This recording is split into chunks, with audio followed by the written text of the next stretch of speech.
ఫిదా సినిమా స్టోరీని తాను ముందుగా మహేష్ బాబుకు చెప్పానని వెల్లడించారు డైరెక్టర్ శేఖర్ కమ్ముల.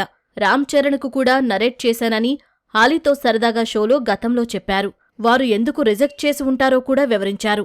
నేడు శేఖర్ కమ్ముల పుట్టినరోజు సందర్భంగా ఫిదా గురించి ఆయన ఏం చెప్పారో లుక్కేయండి.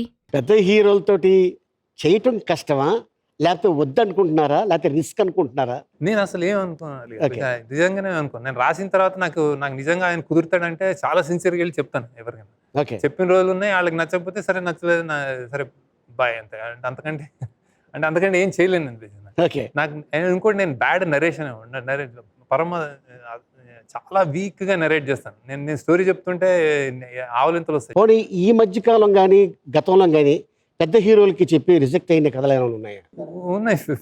ఫిదా నేను మహేష్ బాబుకి చెప్పాను, ఆ, రామ్ చరణ్ చెప్పాను. ఆ, అంటే ఎందుకో వర్కౌట్ కాలేదు. అంటే మేబీ సెకండ్, నేను ఆ డ్రామా పెద్దగా నా సినిమాలో డ్రామా అంతా ఉండదు.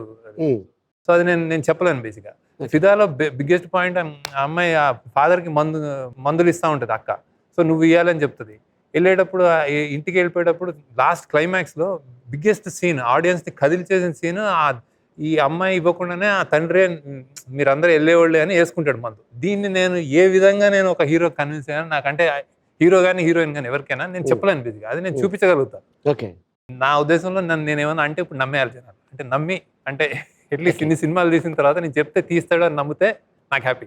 ఓకే, కానీ నేనైతే సెల్ చేయలేను. ఓకే. ఇదా లేడీ ఓరియంటెడ్ సినిమా కదా? ఉండొచ్చు.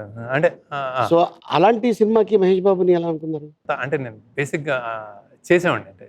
అచ్చా, అంటే ఉండుంటే ఇంకో రకంగా స్పిన్, అంటే ఒక చిన్న ఆ టాలెంట్ నాలో ఉంది. లేకపోతే ఇన్ని రోజులు కమర్షియల్, ఒక మీనింగ్ఫుల్ సినిమా, ఒక రియల్ సినిమా ఓకే, కమర్షియల్గా ఎలా హిట్ చేయగలుగుతున్నాను అన్నదే అది నాకు ఇచ్చేయాలి ఎవరైనా బేసిక్. అంటే అట్లీస్ట్ ఇండస్ట్రీ అంటే నేను చెప్పగలుగుతానని. ఒక పొలిటికల్ సినిమా డ్రామా క్రియేట్ చేసి, లీడర్లో క్రియేట్ చేసిన ఆ సత్తా ఉంటుంది, ఒక టాలెంట్ ఉంటుంది కదా, అది నాకు ఇచ్చేయాలని కోరుకుంటాను. నేను చెప్తే తీయగలుగుతాను, నేను ఏదైనా తీయగలుగుతాను.